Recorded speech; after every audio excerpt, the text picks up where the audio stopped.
Bom dia!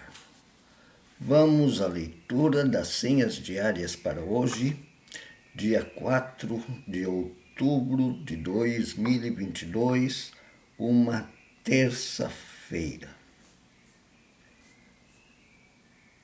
Vamos começar com uma pequena reflexão. Eu acho que nossa vida está no tamanho correto.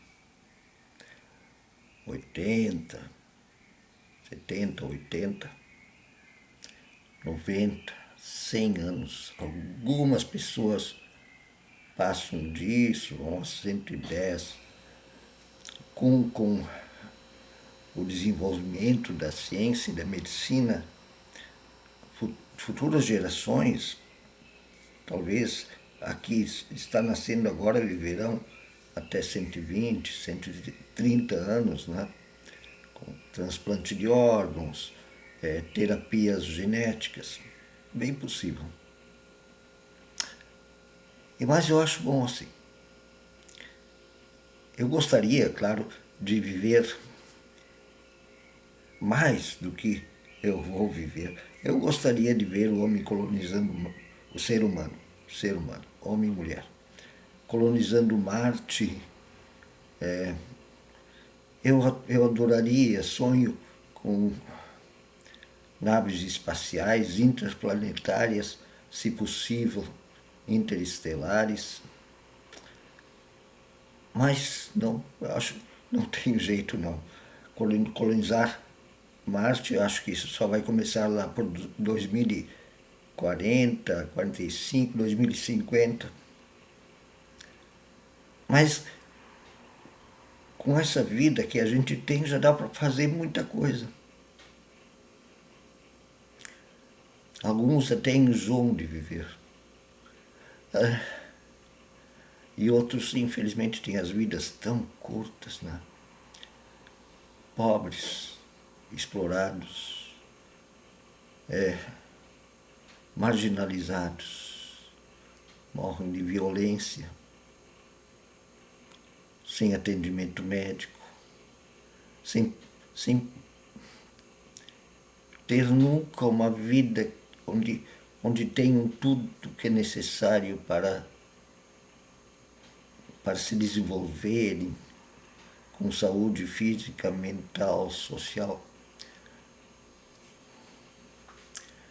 Mas o importante é que no espaço de tempo que temos na vida, a gente faça o melhor possível. O melhor possível com a dignidade que Deus nos deseja e sabendo usar. Sabendo não só em termos de inteligência, mas em termos de saúde espiritual e emocional, dando utilidade aos anos que nos são dados, sejam eles mais, sejam eles menos, que bom quando é o máximo possível, né? Então vamos lá, os versículos, a oração e os dois textos bíblicos, inclusive o segundo texto bíblico, que é aquele que não leio, que é a história de Esther. Vão nos falar sobre dar utilidade e valorizar a vida que temos. O primeiro versículo vem do livro de Deuteronômio, segunda nômio, lei, Deuteronômio, capítulo 10, versículo 18. Deus faz justiça aos órfãos e às viúvas e ama os estrangeiros, dando-lhes comida e roupa. Portanto, amem os estrangeiros. Amem os que sofrem, os que mais sofrem. Que naquele tempo eles consideravam os órfãos, as viúvas, e os e as estrangeiras. Aqueles que estão numa situação especial, de pobreza, às vezes até de falta de um lugar para dormir, falta comida, falta conforto. Amem esses mais necessitados e mais necessitadas. Tornem útil a vida de vocês. Isso é tornar útil, valorizar sua vida, seu tempo de existência. E o segundo versículo vem do Evangelho segundo Mateus, capítulo 25, versículo 35. Eu era forasteiro e vocês me hospedaram. Isso é um pedacinho do versículo. Está dentro do versículo maior, que diz assim: eu estava com fome, me destes de comer, eu estava nu e me vestistes, eu estava doente, me visitastes. Isso está dentro de um texto maior, que se chama O Grande Julgamento, Mateus 25, que lá, então, Jesus conta uma parábola, uma história, né? De como Deus julga no dia da sua vida, no dia da vinda do reino de Deus. E ele diz para os santinhos da religião: vocês ficam longe de mim e vocês ficam perto. Vocês ficam longe de mim porque quando eu estava nu, não me destes de comer, não me vestistes, quando eu estava com fome, não me destes de comer, quando eu estava com sede, não me destes de beber. E aos outros ele diz: podem vir para cá. Porque quando eu estava nu, me vestistes, quando eu estava com fome, me deste de comer, quando eu estava nu, me vestistes, quando eu estava doente, me visitastes. E aí eles perguntam: mas quando que nós fizemos isso? Toda vez que fizestes a um dos pequeninos e pequeninas irmãs, a mim o fizestes. Porque vocês foram úteis no amor, foram amorosos, fizeram com que aquele que mais sofre estivesse sendo atendido nas suas necessidades. Vocês amaram aos mais pobres. E vocês, que se achavam tão bons, se afastem de mim, porque vocês não amaram ao que necessitava. Esse é o critério de Deus. Muito bem. E a oração escrita pelo maravilhoso pastor Dietrich Bonhoeffer, que morreu enfrentando o nazismo. Sim, foi enforcado pelos nazistas, que se achavam gente muito boa. Dietrich Bonhoeffer escreve: Deus se atravessará em nossos caminhos e planos sempre de novo. Sim, diariamente, na medida em que coloca em nosso caminho pessoas com seus desejos e pedidos. Deus se atravessa no nosso caminho. Através dos pobres, dos necessitados, dos que estão sofrendo, dos que estão sendo mortos pelos nazismos do mundo, pelas explorações do mundo. Deus se coloca em nosso caminho. Lembram do grande julgamento?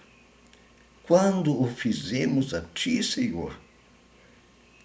Quando o fizestes a um dos pequeninos e das pequeninas, irmãos e irmãs.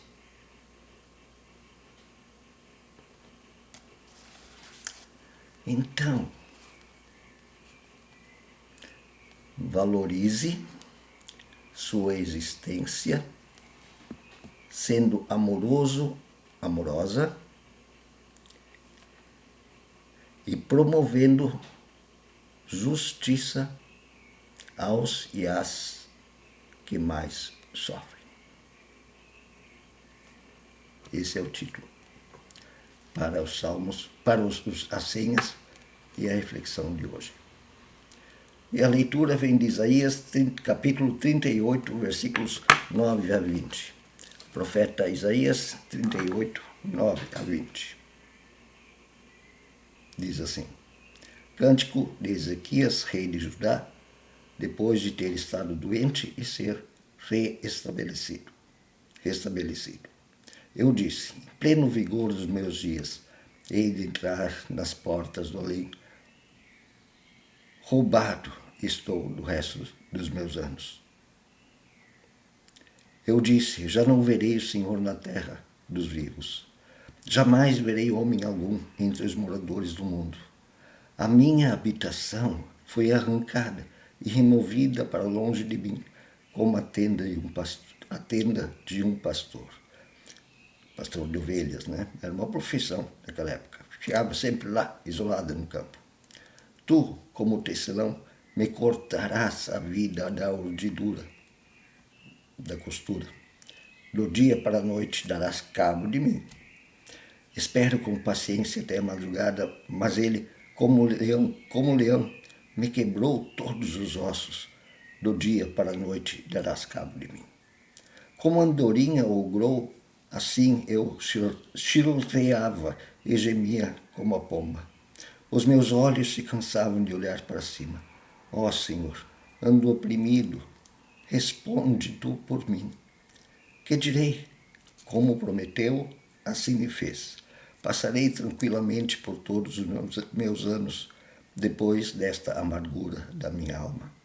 Senhor, por estas disposições tuas vivem os homens, e inteiramente delas depende o meu espírito. Portanto, restaura minha saúde e faze-me viver. Eis que foi para minha paz que tive eu grande amargura. Tu, porém, amaste a minha alma e a livraste da cova da corrupção, porque lançaste para trás de mim todos os meus pecados. A sepultura não te pode louvar, nem a morte glorificar-te. Não esperam em tua fidelidade os que descem à cova. Sabe de uma coisa, quando vocês morrem, acabou. Acabou. Os vivos, somente os vivos, esses te louvam como hoje eu o faço.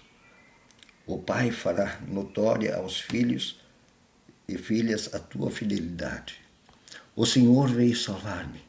Pelo que me tangendo os instrumentos de cordas, nós o louvaremos todos os dias de nossa vida na casa do Senhor.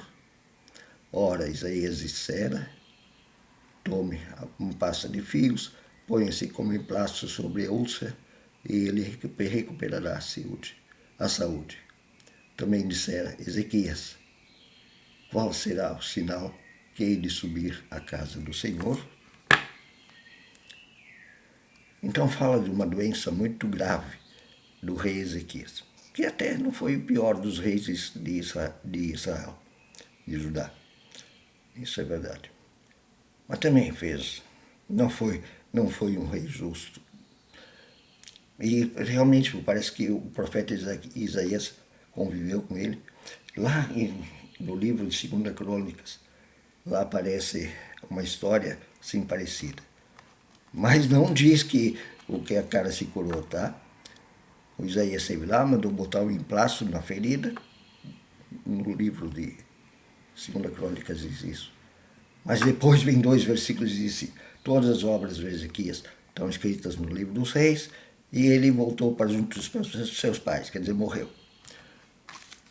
Bom, é a história da Esther, que é a segunda leitura. A rainha, depois de ser castigada, foi mandada embora, e o rei mandou escolher uma nova concubina. Ele já tinha um monte, e a Esther se apresentou a ele através de um tio. Não disseram que eram judeus, e ela foi escolhida como então a concubina preferida do rei Assuero. Ah, que era um machista desgraçado. Um bom dia. Vão acompanhando esse negócio da Esther. Vai ficar interessante pelo jeito.